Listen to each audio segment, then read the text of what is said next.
야고보서 1장 2절과 3절의 말씀 우리가 같이 합독하겠습니다. 찾으셨나요? 시작. 내 형제들아 너희가 여러 가지 시험을 만나거든 온전히 기쁘게 여겨라. 이는 너희 믿음의 시련이 인내를 만들어내는 줄을 너희가 알미라. 예. 야고보서는 예수님의 동생 중에 한 명이에요. 그래서 예수님의 동생이 쓴 편지입니다. 그 예루살렘 교회에 기둥 같은 야고보라고 갈라디아서에 그렇게 바울이 말하고 있습니다. 이 야고보서가 그렇게 인정받았다라는 것은 전설에 의하면 낙타 무릎이라고 혹시 들어보셨나요? 그렇게 기도를 많이 한 분이다라고 정평이 나 있습니다.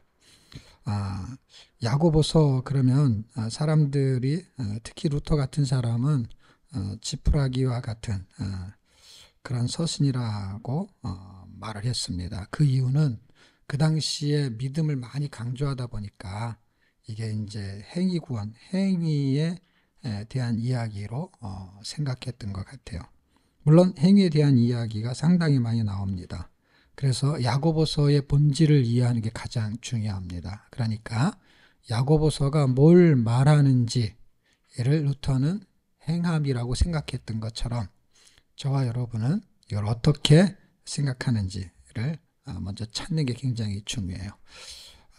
행함이라고 하는 게 틀렸다라는 게 아니고 당연히 행함을 말하죠. 근데 행함을 말하는 본질이 뭐냐는 거죠.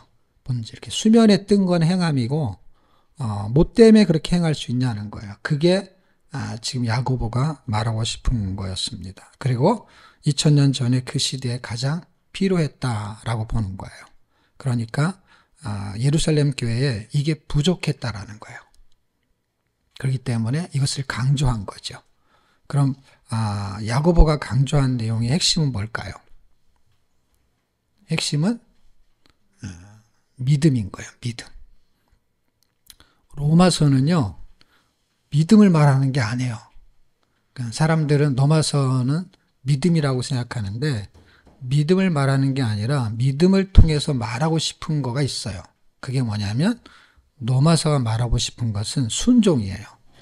근데 순종을 하려면 뭐가 있어야 되냐면 믿음이 있어야 되는 거예요. 그럼 그 믿음을 가져다 주는 내용은 뭐냐? 뭐에 대한 믿음이냐? 그것이 복음이라는 거예요.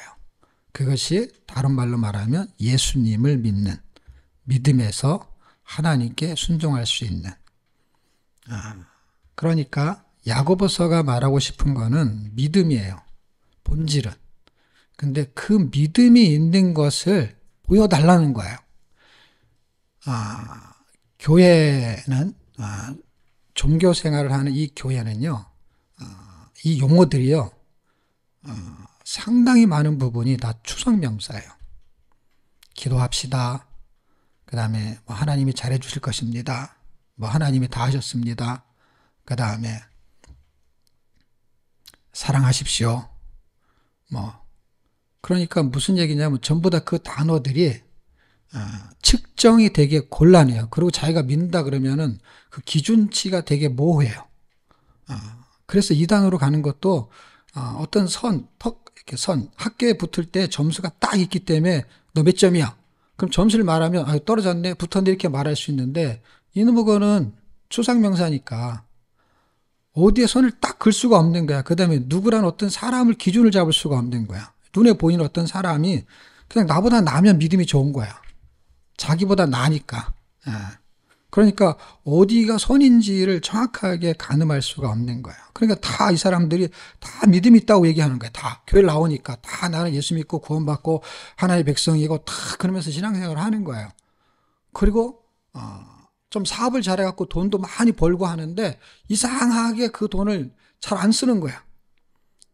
그리고 그 돈을 어떻게 벌었냐면은 착취해서 버는 거야. 그래서 이게 행위를 막 말하는 것 같은데도 이렇게 읽다 보면은요, 이게 종류가 굉장히 다양하게 나와요. 종 잡을 수가 없어. 1장, 2장 막 갑자기 확 바뀌어요. 그리고 등장인물이 나오는데 그 등장인물이, 4명의 인물이 나오는데 2장에서는 아브라함과 라합이 나와요.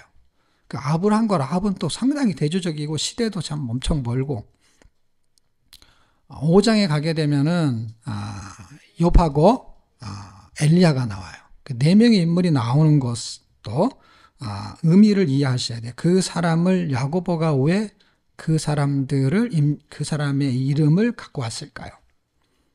그것이 지금 야고보가 하고 싶은 말이에요. 그러니까 무슨 얘기냐면 자기들이 생각할 때 이웃을 사랑하라라고 하는 법을 가지고 있고 그게 기준인데 그걸 가지고 그들이 살면서 어떻게 살았냐? 그렇게 살지 않았다라는 거예요. 말도 함부로 하게 되고 그 다음에 돈이 있는 사람들은 5장 같은 데 가면은 재물을 쌓아둔다는 거예요. 그러니까 지금 이 이야기의 핵심적인 그 흐름이 어떻게 흘러가고 있냐면은 주제를 하나 딱 잡기가 되게 어려워요. 장마다 다 틀린 얘기예요. 근데 이 장마다 틀린 얘기를 하나로 묶을 수 있는 단어가 있다면은 그 말을 하기 위해서 등장인물들이 생긴다라고 볼 수 있는 거예요. 그러면 이게 바로 믿음이라는 거예요. 믿음. 그럼 무슨 믿음을 말하고 싶은 것이냐라고 할 때 이 믿음을 통해서 지금 인내를 만들어내는 거예요. 인내. 무슨 얘기냐면 지금 2절, 3절 우리가 읽었잖아요.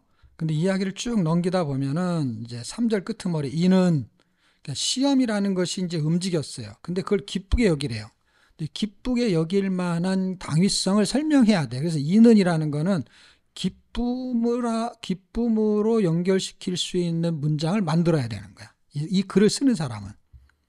시험은 기쁘지 않기 때문에 이렇게 쓰고 있는 거예요. 시험을 기쁘다고 생각하면은요, 이는이라는 단어를 쓸 필요가 없어. 시험은 당연히 기쁜 거니까.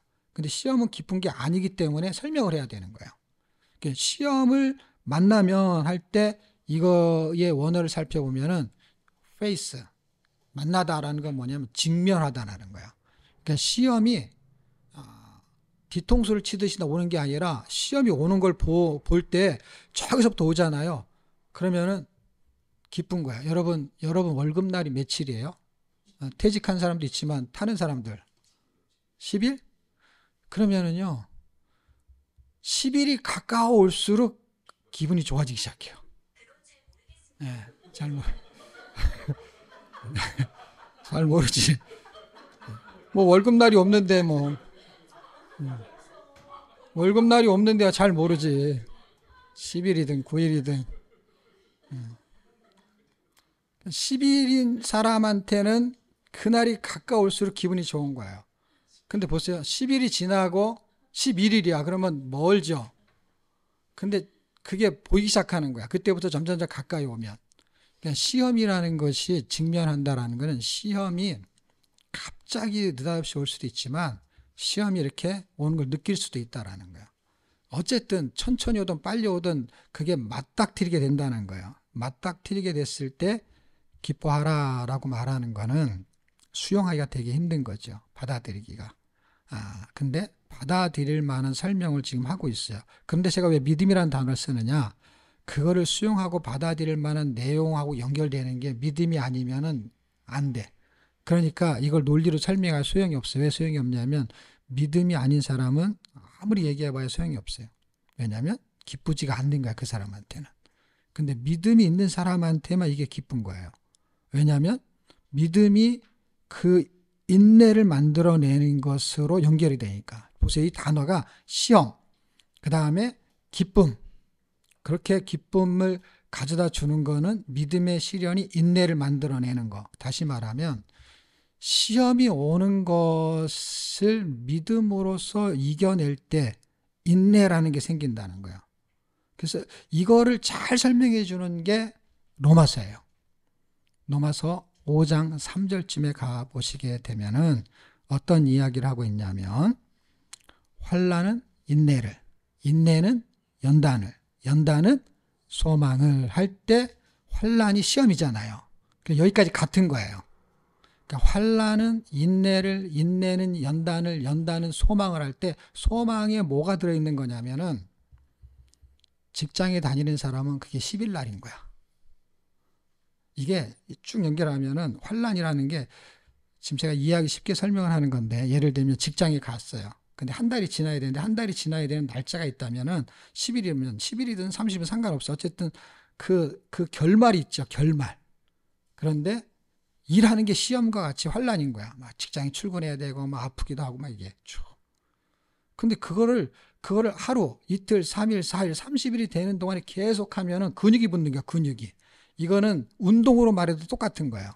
어느 날 알통이 딱 나오는 그때까지가 하루, 이틀, 사흘, 나흘 이렇게 쭉 하면 그거를 인내라 그래, 인내. 이렇게 쭉 인내. 인내가 돼서 나오는 게 뭐냐면 연단이라고 하는데, 연단은 캐릭터라고 합니다. 캐릭터는 그것으로 인해서 알통이 보여지는 현상이 나타나는 거야, 인내. 그러니까 역기를 드는 직장에 가서 어떤 일을 하는 그게 환란이야. 그 행위를 통해서 그걸 오늘도 하고 내일도 하고 하면 그걸 인내라고 해, 인내. 그 인내가 출발인 거야. 그 출발을 통해 가지고 뭘 결론을 내려고 하는 거야. 그 결론이 기쁨이라는 거예요. 이게요, 고난하고도 연결이 되는데 이거는 주제가 그거를 보여달라는 의도로 설명하는 거죠. 고난을 말할 때도 똑같아. 이게 지금 성경은 전부 똑같은 얘기를 해요.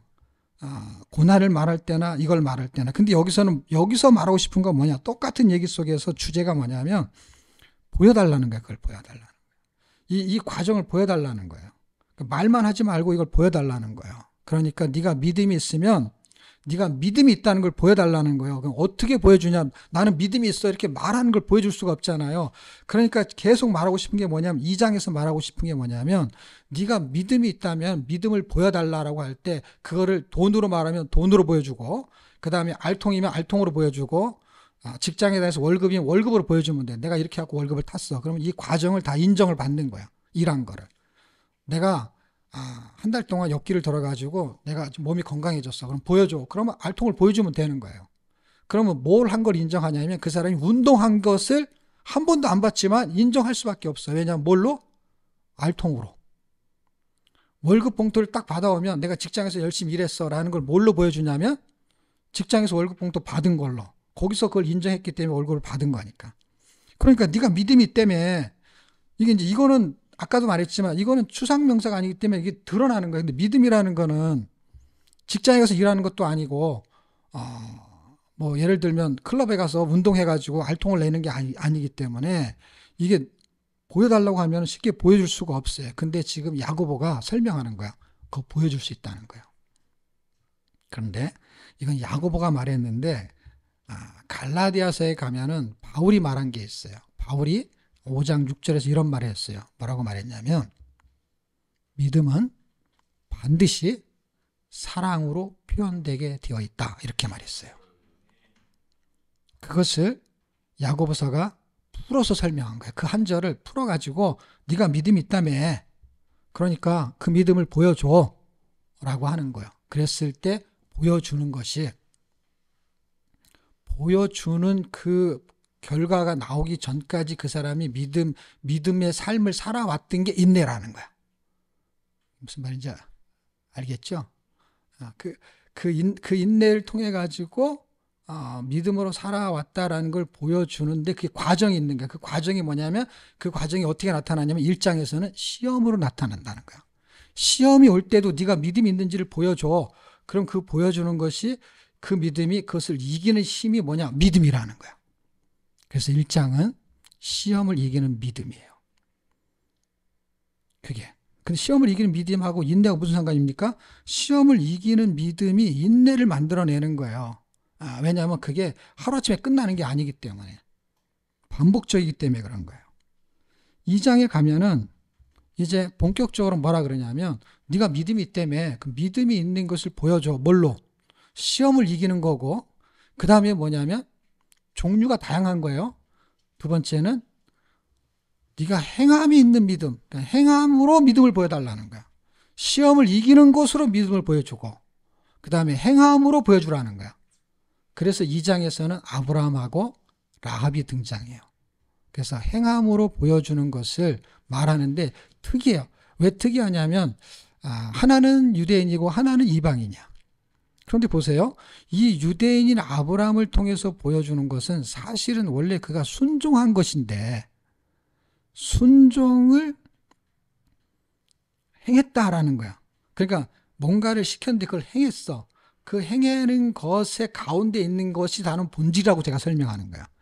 그 사람들은 그거를 순종, 그 다음에 그것을 행함 이렇게 말해. 그런데 그게 뭐에 의한 행함이냐라는 게 본질이에요. 그게 믿음이야. 그러니까 순종을 통해서 믿음이 나타나는 행함을 설명한 거예요. 그러니까 믿음이 없으면 순종을 할 수가 없다라는 것이 결국 무슨 얘기냐면 믿음이 없으면 행함이 없다 이 말이에요. 그것을 아브라함을 통해서 설명한 거예요. 그런데 이방인인 라합도 이 안에 집어넣었어요. 그래서 그가 유대인의 반열에 들어오지 않아요. 그것도 예수님의 족보 안에 들어와요. 왜냐하면 결혼을 통해서. 근데 이제 그거 다 설명은 굉장히 복잡하고 어쨌든 야곱을 한 사람이 왜 라합을 넣었을까 제가 아주 고민이 많았어요. 라합을 집어넣은 이유가 뭘까? 행함을 강조하는데 아브라함 정도면 대단하죠. 아브라함 정도는 로마서에서도 사용하고 그 다음에 이걸 사용한다는 거는 이미 정평이 나 있는 거죠. 어떻게 자기 아들을 그렇게 제물을 드릴 수가 있어요. 그 이야기가 지금 2장에 있는 거예요. 정말 심각한 이야기죠. 근데 그것을 행했다는 거예요. 근데 그것을 행하려면 뭐가 있어야 돼요? 믿음이 있어야 되는 거예요. 그러니까 행함이 있는 믿음. 그러니까 결국 끝나는 건 뭐예요? 앞에는 시험 같지만 시험을 이기는 믿음. 그러니까 시험을 이길래도 믿음이 있어야 되고 뭔가 하나님이 말씀한 걸 행할래도 뭐가 있어야 돼요? 믿음이 있어야 되는 거예요. 그러니까 뭘 강조한 거예요, 지금 이거는? 믿음을 강조하는 거예요. 그리고 믿음을 강조하는 거는 이런 거예요. 로마서는요, 믿음을 강조하는 게 아니고 믿음을 설명한 거예요. 근데 여기는 설명하는 게 아니라 그것을 보여달라는 거예요. 이게 더 강력한 것이죠. 어떻게 보면은 로마서는 논리와 원리를 설명한다라고 본다면 이 야고보서는 그 논리와 원리에 의해서 네가 해보라는 거야. 그리고 네가 믿을 수 있으면 그렇게 그걸 보여달라는 거예요. 그러니까 엄청나게 강력한 것이죠. 왜냐하면 우리가 여기서 그냥 외쳐요. 나중예사, 총훈용사. 그러니까 나중예사 보여줘. 그럼 이게 심각해지는 거거든요. 왜냐하면 인내가 무슨 뜻이냐면 내가 죽고 예수가 사는 게 인내예요. 왜냐하면 내가 죽어야만 참을 수 있는 거야. 인내는 쉽게 말하면 참는다는 거야. 참는다는데 거기에 인내 한 번에 칼도자가 들어있다는 거야. 칼도자가 들어있는 거 아세요? 그 한 번에? 그러니까 뭐예요? 죽어야 되는 거야. 칼을 맞아야 되는 거야, 칼을. 이 죽지 않으면 할 수 없는 게 뭐예요? 인내예요. 그러니까 참아서 되는 일이 아니야. 참아서 되면은요, 데살로니가에서 그렇게 말하면 안 돼요. 데살로니가, 그 말세 지말의 강림의 시기에 데살로니가 한번 볼까요? 그 절대로 할 수 있는 일이 아니에요. 인내는요, 지금 성경에서 말하는 시험을 이기는 믿음을 통해서 나타나는 게 인내죠. 인내. 이게 전체를 인내라고 하는 것이죠. 근데 그 인내가, 어떤 사람은 인내가 잘 되는 사람이 있고 안 되는 사람이 있어요. 그 인내를 말하는 게 아니에요, 여러분. 무슨 인내냐면 믿음에서 나오는 것을 말하려고 하는 거예요. 그러니까 참을성이 맞냐 이 말이 아닌 거예요. 어떤 사람은 잘 참고 어떤 사람은 덜 참고 다양해요. 그러면 잘 참는 사람은 좋겠네요. 이걸 하기가. 그렇지 않다니까요. 왜냐하면 성경이 말하는 건 잘 참기 때문에 할 수 있는 게 아니라 시험은요. 잘 보세요. 중학생한테 문제를 내는 것과 초등학생의 문제를 내는 게 있어요. 근데 보세요. 초등학생한테 문제를 내는 걸 중학생이 잘 풀까요? 못 풀까요? 잘 풀죠.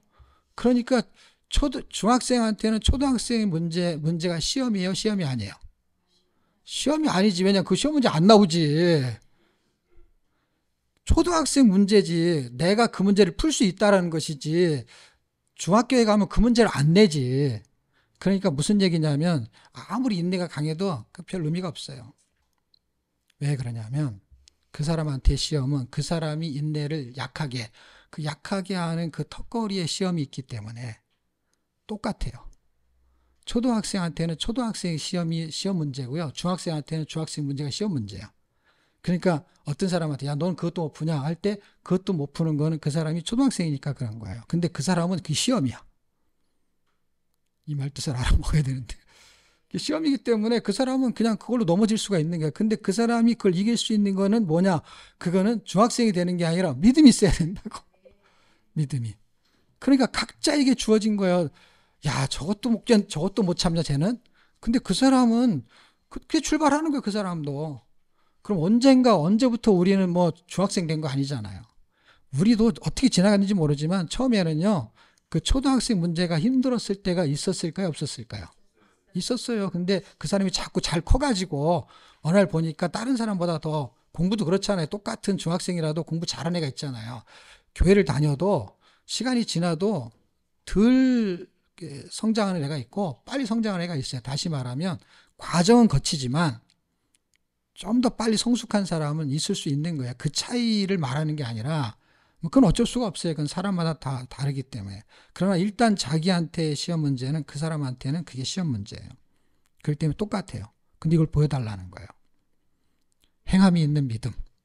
그걸 보여달라는 거예요. 세 번째는요. 거짓이 없는 믿음. 거짓이 없는 믿음을 보여달라는 거예요. 거짓이 없는 믿음도 쉬운 게 아니거든요. 예, 우리는 거짓말 조금씩 해가면서 믿음 생활을 하거든요.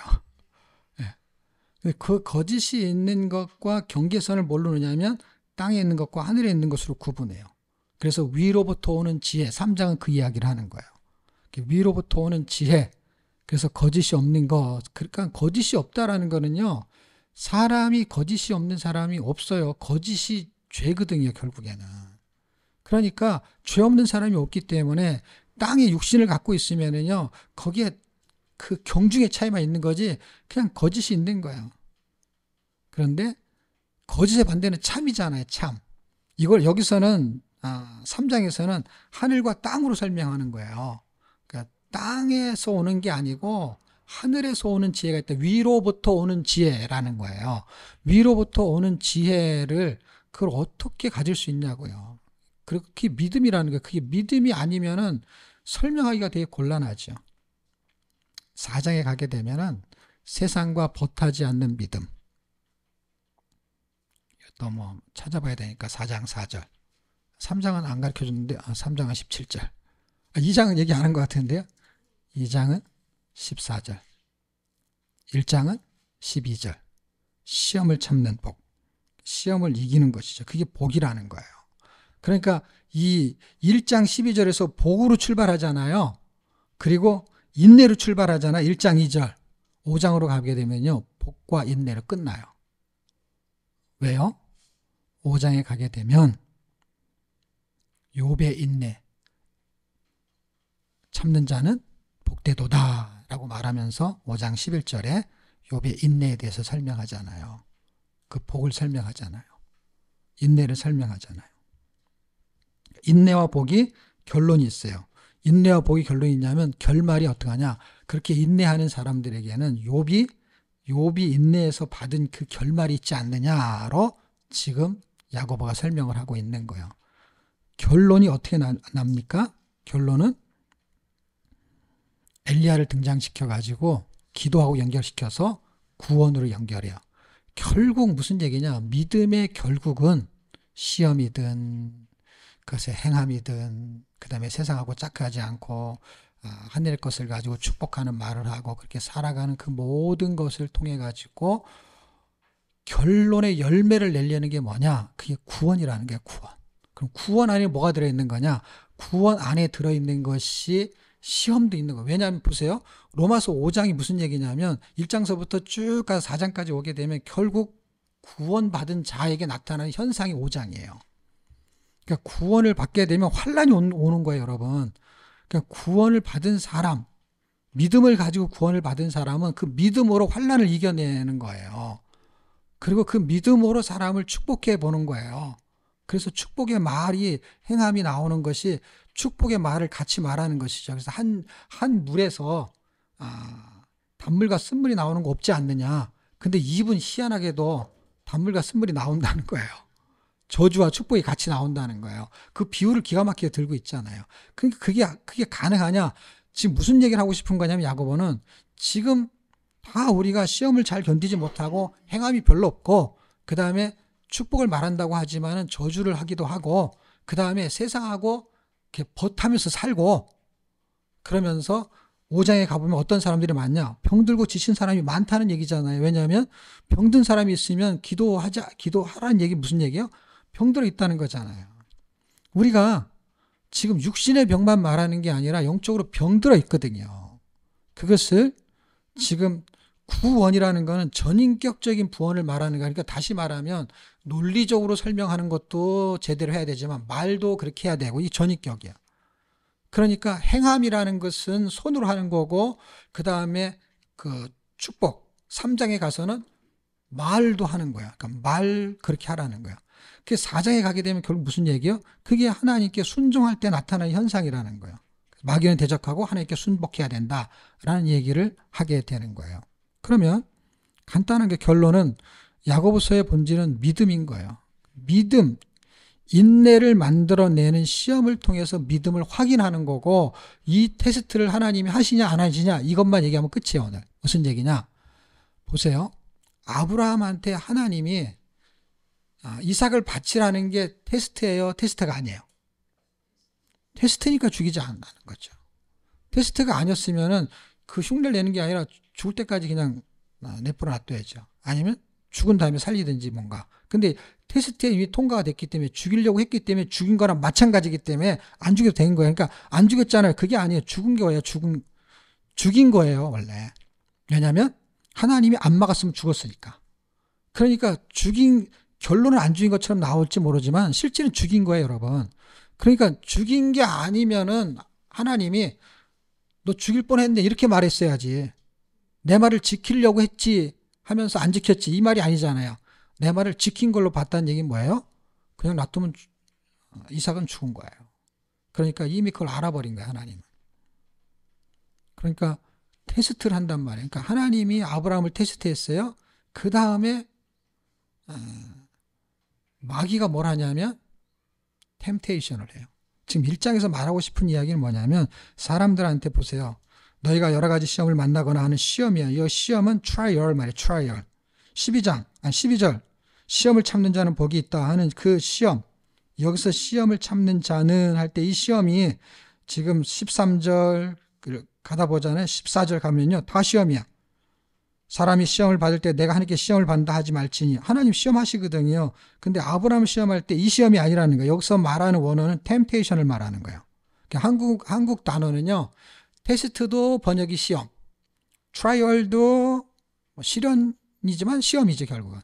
그런데 템테이션도 시험, 이렇게 번역을 한 거예요. 무슨 얘기냐면 하나님은 템테이션 하지 않고 테스트 한다라는 거예요. 그런데 마귀는 템테이션 한다는 거야. 거기에 넘어갔죠. 누가? 아담이 넘어갔잖아요. 아담이. 그 시험을 받냐 누가? 받죠. 누가? 예수님이. 근데 그 시험을 통과했죠. 그러니까 그럼 이게 헷갈리는데요. 이게 마귀가 하는 템테이션이에요? 아니면 하나님이 하는 테스트예요? 제가요. 처음에는요. 이게 엄청 헷갈렸어요. 나중에 보니까 하나도 안 헷갈리기 시작했어요. 왠지 아세요? 템테이션도 어차피 이겨야 되고 테스트도 어차피 이겨야 되기 때문에 테스트는 템테이션이다 하나도 중요하지가 않아요. 왜냐하면 시험은 통과해야 돼. 예수님이 템테이션 받은 거잖아요. 그런데 보세요. 그 위에 하나님이 묵시적인 테스트를 하는 것이죠. 왜? 욥 얘기가 왜 나오겠어요? 욥이 시험을 받은 거거든요. 지금 뒤에 나오는 사람들이 전부 시험에 걸려든 거예요. 라합도 자기의 시험 문제인 거예요. 자기한테. 아브라함의 시험 문제, 라합의 시험 문제, 그 다음에 욥의 시험 문제. 욥이 가장 크니까 욥으로 결론을 내는 것이죠. 그런데 그 시험 문제를 통과한 걸 뭘로 설명하냐면 인내로 설명했다는 거예요. 인내로. 지금 이걸 신앙 고백해야 될 건지 아니면 견뎌야 될 건지 여러 가지 복합적으로 움직이는 내용이 야고보서에서 진행이 되고 있어요. 결론은 구원이 임한 사람에게 나타나는 복합적인 현상이 믿음이고, 그 믿음이 있다고 하는 것을 보여주는 것이 시험을 이겨내는 거예요. 그 시험을 이겨내기만 하는 게 아니라 행함이 나와야 되기 때문에 실천적인 삶을 지금 말하고 있는 것이고, 그것이 4장에 가서는 뭘로 나오냐면 축복의 말로도 나와야 된다는 것이에요. 그리고 그것이 5장에 가면 마귀하고 하나님하고 대조적으로 이루는 것이죠. 그래서 하나님께 순복하는 거. 그러니까 결국 뭐예요? 순종이 믿음에서 오는 거고, 그것이 행위로 연결이 되는 것이죠. 그러니까 저 사람이 춥다 그러면은 따뜻하게 하고 다녀 라고 하면서 목도리를 사주면서 하라는 것이죠. 근데 우리는 목도리는 자기가 하고 넌 따뜻하게 다녀. 그렇게 입고 다니까 춥지. 예. 물론 집에 목도리가 있는 사람한테는 안 사도 되겠죠. 그냥 목도리가 있는지 자기가 안 한 거니까. 그 말을 해줘야죠. 예. 근데 지금 여기서 그런 의도로 말한 게 아니라 사실은 말만 하고 행동을 안 했다라는 데다 초점을 잡은 것이죠. 자, 결론을 내면은 그리스도의 인내, 데살로니가 후서, 아까 데살로니가 후서 보려다 안 본 거죠? 예, 그걸 보고 정리를 할게요. 왜냐하면 인내의 결론이 사람한테 있지 않다라는 것으로 이해해야만이 이 시작과 마지막을 정리할 수가 있습니다. 3장 5절에 보면 찾으셨나요? 같이 읽어요. 시작. 주께서 너희 마음을 인도하여 하나님의 사랑과 그리스도의 인내에 들어가게 하시기를 원하노라. 지금 이 인내를 말하는 거예요. 이게 지금 사람의 인내가 아니고요. 야고보서에 나오는 인내가 지금 데살로니가에서 말하는 이 인내예요. 그리스도의 인내. 그리스도가 인내했어요. 어떻게 해요? 우리를 사랑했어요. 왜냐하면 야고보서는요, 전부 다 사랑이라는 단어로 도배를 해서 끝나요. 지금 우리가 초점을 이쪽에서 잡아서 그렇지, 믿음, 시련, 인내에다 잡아서 그렇지, 이게 지금 설교 몇 편을 지금 하는 거예요. 지금 시련, 테스트, 템테이션 이렇게 하면 보통 교회에서는 이거 하나 가지고도 그냥 한 주간 설교해요. 근데 지금 이렇게 설교할 필요가 없는 게 왜냐하면 이게 그냥 야고보서 5장이 그냥 한 편의 설교처럼 해도 되는 거예요. 왜냐하면 지금 말하고 싶은 거는 믿음이고 그 다음에 인내인데 그 인내가 인간이 할 수 있는 인내가 아닌 인내예요. 왜냐하면 욥한테 벌어진 그 사건이 감당하기 쉽지 않은 거예요. 근데 그 인내를 어떻게 할 수 있냐는 거예요. 그냥 참으면 되는 게 아니에요. 참을 수가 없는 거예요. 그러니까 참을 수 없는 걸 참으라고 하는 게 인내이기 때문에 인내가 안 되는 거예요.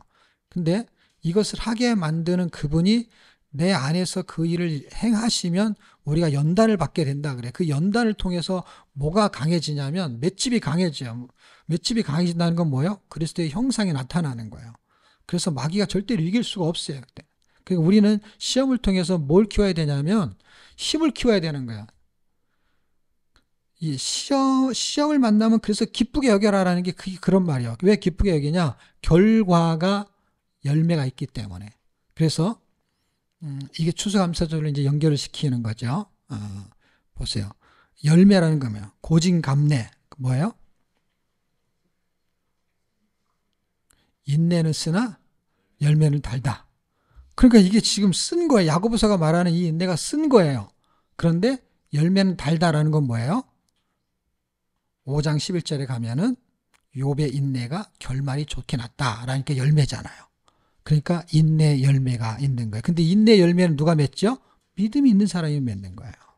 그러니까 믿음이 굉장히 중요한데 지금 그 믿음은 로마서에서 다 했기 때문에 여기서 하지 않는 거예요. 여기서 단지 뭐하냐? 그거를 행한 거에 대한 열매. 네가 살아있으니까 살아있는 것으로서 나타나는 그 열매. 네가 성도라며. 네가 하나님을 사랑한다며. 네가 믿음이 좋다며. 그러면 그 열매를 내보라니까. 그 열매. 그 열매가 저나 여러분이나 이 추수감사를 통해서 내용이 나와야 되는데 그 내용이 우리가 저기다가 옛날로 말하면 뭐 호박도 갖다 놓고 쌀도 좀 사오고 그거는 추수의 열매죠. 실제 눈에 보이는 추수. 이건 시골에 가면 가장 효과가 크죠. 근데 서울에서 그걸 흉내를 내니까 어떻게 해요? 그 사람이 농사진 걸 사다가 갖다 놓는 것이죠. 그래서 이게 이제 형식적인 거죠. 그렇지만 그 열매를 우리가 먹을 수가 있잖아요. 그런데 인내 열매가 있냐는 것이죠. 인내. 지금 1년 동안 한 달 해서 월급을 타는 그 인내처럼 추수라는 거는 한 해를 마감하는 거잖아요. 그러니까 우리가 1월 달부터 지금까지 신앙생활한 그 믿음의 열매, 그래서 그걸 견뎌서 그러니까 뭔가 견디는 게 있잖아요. 어떤 사람은 성경을 읽는 것을 믿음을 갖고 읽었어요. 그러면서 한 달, 2달 계속해서 일도 기독해서 그것을 통해서 열매가 뭐냐는 것이죠. 그걸 인내해서. 성경 읽는 것도 인내거든요. 그 인내. 그 인내를 한번 해보라는 것이죠. 그 열매가 도대체 뭐냐는 것이죠. 이런 거 있지 않아요? 하다가 힘들면 중단하고 싶은 게 있지 않아요? 좀 쉬고 싶지 않아요? 그런데 믿음은 쉴 수가 없는 거예요. From first to last. 처음부터 끝까지 믿음으로 살아야 되는 것이 이런 거예요. 직장에 다니다가 휴가 갈 수도 있고 쉴 수도 있어요. 그러나 일을 그만둔다라는 것의 개념은 이제 월급이 없어진다는 개념이에요. 그러니까 이제는 믿음 생활 하다가 약간 슬럼프에 빠질 수 있을지는 모르지만 믿음 생활을 했다 안 했다 이런 건 있을 수가 없죠. 직장에서 잘리면 그냥 굶어 죽는 거죠, 개념상. 이 비유가 좀 정확하지는 않지만 신앙생활 할 때까지 잘했던 것 때문에 그냥 집에서 가만히 있으면 그게 유지가 되고 그런 게 아니거든요. 그냥 곡기가 끊어지면 죽는 거야. 다시 말하면 지금 밥을 안 먹으면 죽는 것처럼 신앙생활도 마찬가지인 거예요. 그러니까 믿음의 인내, 우리가 믿음으로 살았던 그 인내 열매가 도대체 뭐냐는 거예요. 그 열매를 하나님이 받으신다는 거예요. 추수감사절 예배 때 그걸 갖고 오는 건 뭐냐면 하나님께 드리는 거잖아요. 그게 물질로 드리든 과일로 드리든 아니면 자기의 마음으로 드리든. 그래서 창세기에 있는 이야기가 생각이 났어요. 창세기에 보면은 제사를 지내는데 가인도 제사를 지내고 아벨도 제사를 지내요. 그런데 하나님께서 아벨의 제사를 받으세요. 그런데 아벨과 그의 제사, 그의 예물을 받았다라고 말해요. 그런데요, 가인의 제사는 안 받으세요. 그런데 보세요. 가인과 그 예물을 받지 않았다라고 말해요. 그러면은 본질이 뭐예요? 본질이 제사의 예물이에요? 아니면은 그걸 드리는 사람이에요? 그렇죠. 뭔가 우리가 그 드릴 때 그것을 금액으로 환산하면 값어치가 나와요. 그래서 어떤 사람은 값어치를 계산을 하게 되면은 더 많이 드린 사람이 있고 적게 드린 사람이 있어요. 그럼 값어치로 환산하게 되면은 구분이 확 돼요. 그런데 보세요.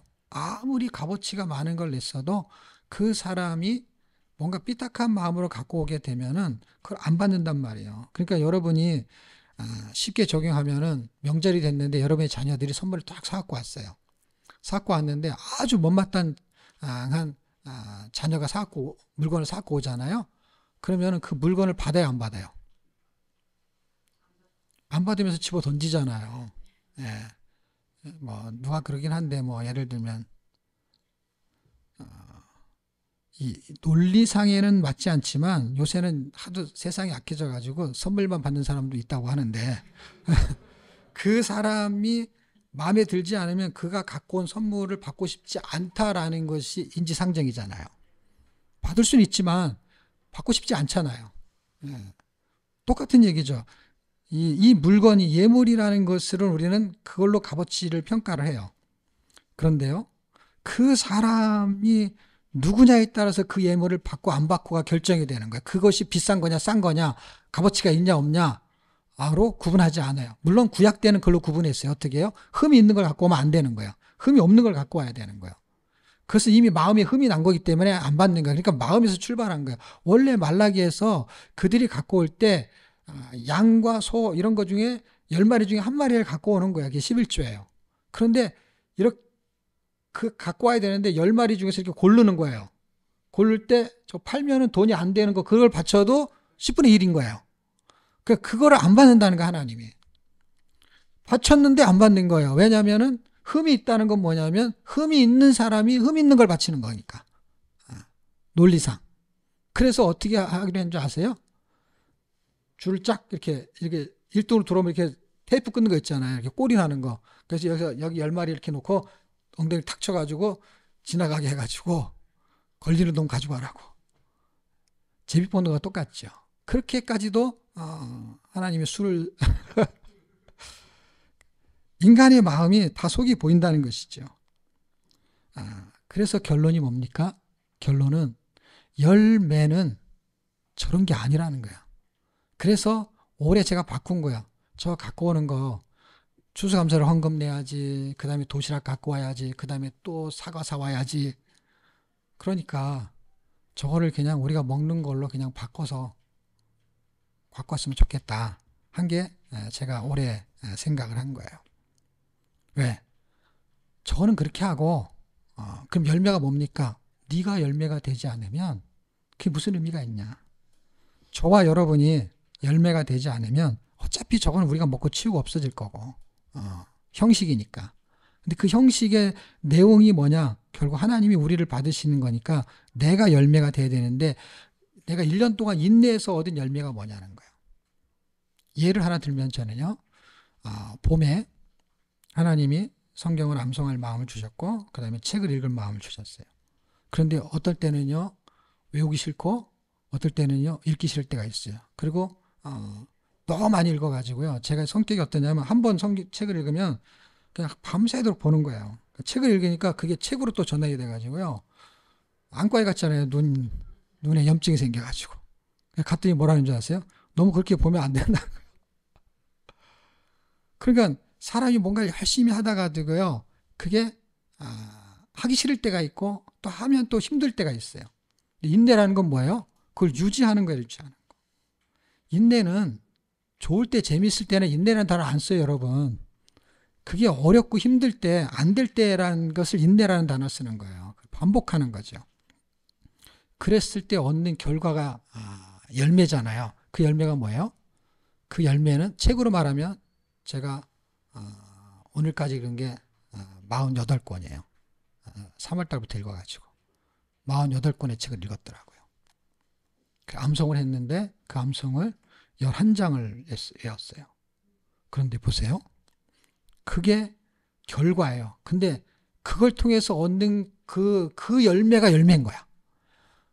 48권이 열매가 아니고 48권 때문에 얻어지는 열매가 그게 진짜 열매인 거예요. 그게 무슨 열매예요? 시각이 넓어진 거예요. 48권이라는 걸 읽을 때 무작위로 읽었기 때문에, 왜냐하면 읽는 습관을 가지고 읽었기 때문에 전문 지식은 없어요. 근데 뭐가 생겼어요? 시각이 넓어졌어요. 그게 열매예요, 저한테. 제가 성경을 읽고 야 로마서 1000번 읽고 뭘 1000번 읽고 하는 그것이 몇 번이 사람들이 열매라고 합니다. 근데 저한테 열매는 그게 아니고 본질적인 열매는 뭐예요? 성경 보는 눈이 생겼어요. 예물을 받는 거, 그 예물을 드리는 사람을 받겠다는 게 결국에는. 그래서 구약 때는 그걸로 표시가 됐기 때문에 드렸는데 신약에 와서는 그게 표시가 잘 안 나요. 안 나기 때문에 더 형식적이 돼버렸어요. 그래서 실제 우리가 내가 드려지는 그 열매 이렇게 말하면 어떻게 될까요? 오이를 샀는데 오이를 먹으면 약 무맛처럼 별 맛이 없어요. 근데 이놈을 잘 요리를 하면은 피클을 만들 수가 있어요. 그래서 오이가 피클이 될 수 있어요. 근데 보세요. 피클이 오이로 돌아갈 수 없다는 걸 기억하십시오. 그런데 사람만 오이로 돌아가. 그런 걸 뭐라 그러는지 아세요?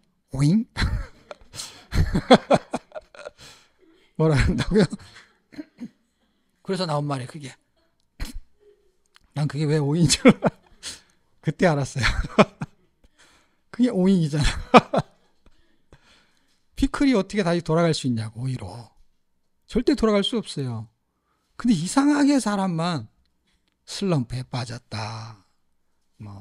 신앙이 매너리즘에 빠졌다. 그런데요. 그게 어떻게 피클이 성도가 어떻게 자연인으로 돌아갈 수 있어요? 그럴 수가 없는 거예요. 근데 신앙생활 하다 보면은요, 다 돌아가. 지금 히브리서도 다 그 얘기였거든요. 돌아가려고 하는 거거든요. 여러분, 음식 하나도요, 절대 뒤로 돌아갈 수가 없어요. 왜? 결말이 있잖아요, 결말. 오이 맛에서 피클 맛으로 바뀌었잖아요. 근데 그 맛을 못 느끼는 거죠. 왜냐하면 오이에서 왜 피클로 만들었을까요? 더 맛이 나니까. 지금 우리가 이 땅에 살면서 야고보서에 말하는 것처럼 우리가 하나님의 자녀가 돼서 하나님의 자녀의 맛을 못 느끼니까. 그 맛을 느껴보십시오. 옛날로 돌아가기 쉽나요? 탁구를 3시간씩 쳐도 또 치고 싶잖아요. 탁구를 치기 전에는 절대로 그런 일이 없었죠. 근데 무탁구가 오이 탁구가 됐어. 피클 탁구가 됐어. 오이 탁구가. 그래서 실력이 늘고 막 칭찬을 받아. 그러니까 어떻게 해요? 옛날로 실력이 안 돌아가진다니까. 옛날에는 이 폼이 안 나오는데 그냥 쳐도 폼이 그냥 공이 넘어가게 돼 있어. 왜냐? 그 폼을 다르게 칠 수가 없어. 아무렇게나 쳐도 이게 원래 폼이 그냥 그 폼이 잡혀가지고 옛날 못 치는 폼을 할 수가 없다니까요. 그래서 게임을 해보면은 그 실력이 오이 폼에서 피클 폼으로 바뀐 것이죠. 돌아갈 수가 없어요. 그 형태가 남아 있는 것이거든요. 우리가 어떤 절기가 되면 헌금을 교회들은 많이 요구합니다. 여러분, 헌금을 그만큼 낼 수 있다라는 것은 그 사람이 그거에 대한 감사가 생겼기 때문에 내는 거겠죠. 그 감사를 억지로 쥐어짜야 낼 이유가 뭐가 있습니까? 왜? 그가 여태까지 살아온 감사를 헌금으로 측정을 자꾸 한다니까. 근데 돈 없는 사람한테 어떻게 헌금을 자꾸 강요할 수 있어요? 여러분들이 돈이 없잖아. 근데 그게 감사하는 사람은 그걸 헌금을 그 자기 양껏 하는 거니까 그건 뭐 금액을 말할 수가 없고, 뭔가를 했을 때도 똑같은 것이죠. 그랬을 때 감사가 감사를 낳는 거거든요. 왜? 여러분이 감사한 마음이 있어서 뭔가를 갖고 왔잖아요. 근데 그걸 누가 먹잖아요. 먹으니까 감사가 나오는 거잖아요. 갖고 온 것으로는요, 감사는 그 사람이 한 거죠. 근데 그거를 누가 누리잖아요. 헌금은 다르게 퍼지기 때문에 표시가 덜 나지만 저렇게 물건과 먹는 거는 당장 눈에 보이잖아요. 그걸 우리가 먹잖아요. 그럼 얼마나 감사해요. 김밥을 20줄 싸보세요. 그 얼마나 힘들겠어요. 먹는 사람은 돈 3,000원 주면은 김밥 총회 가서 하나 사 먹을 수 있어요. 돈이 많은 사람은 돈도 아니죠. 뭐 한 3,000원. 근데 그거를요, 집에서요, 재료 준비하고 싸보십시오. 그렇게 갖고 오는 사람이 감사해서 만든 거잖아요. 근데 그거를 먹을 때 그 감각이 있냐는 거예요. 그게 감사가 감사로 연결이 되는 것이죠. 그러니까 진짜 감사한 사람들이 감사를 누릴 수 있는 거예요. 그게 실제가 되지 않으면 우리가 배우는 것은 이론이라니까요. 이론. 근데 실제는 돈이 많이 안 든다니까요. 왜 많이 안 되냐면 누디아가 20줄 사오십시오. 그럼 돈이 얼마일까요? 그럼 한 달 용돈 타가지고 그거 다 쓰고 큰일 나죠. 근데 그거를 재료를 준비해갖고 싸는 그 정성이 얼마나 우리가 먹으면 감사할 일이 됩니까? 그런 은혜가 저와 여러분의 이 감사절에 진짜 감사는 액수도 아니고 금액도 아니고 부가가치가 아니라 그 사람이 어떤 마음으로 갖고 왔느냐, 그러면 그걸 느낄 수가 있습니다. 그게 진짜 감사인 거고, 우리는 그것이 올해 이렇게 끝나는 게 아니라 내년에 또 추수감사절이 있잖아요. 그럼 또 이렇게 해보려고 해요. 어떻게 해요? 우리가 먹을 것을 갖고 오는 거야. 그러니까 하나님께, 사실 말은 하나님께 드린다고 우리가 다 먹잖아. 그러니까 처음부터 하나님한테 얘기하는 거야. 우리가 원래 먹으려고 갖고 올게요. 우리가. 아예. 그런데 내가 그 대신 뭐예요? 내가 이만큼이 예물입니다. 나를 드리고 우리는 이걸 가지고 축제를 하겠습니다. 그래서 우리는 감사 축제가 매년 있었으면 좋겠어요. 11월 셋째 주에는 감사 축제예요. 그래서 감사할 거를 가져오고, 말씀 나눔할 때는 1년 동안 감사한 거 나누고, 그 감사 축제. 그 다음에 뭐예요? 여러분 1년 동안 인내하고 돈을 버는 것처럼, 운동하는 것처럼, 탁구 치는 것처럼 여러분이 신앙의 인내를 해가지고 여러분이 성숙한 그 열매를 내놔야죠. 주님이 저거 솔직히 주님한테 드린다고 가정합시다. 저걸 어떻게 쓰겠어요? 실제로. 우리끼리 안 먹는다고 쳐도 저걸 어디다 갖다 쓰겠냐고, 주님이. 근데 우리가 내년에는 여러분이 예물이 돼가지고 신앙이 성숙한 그 열매가 드려지기를 축복합니다.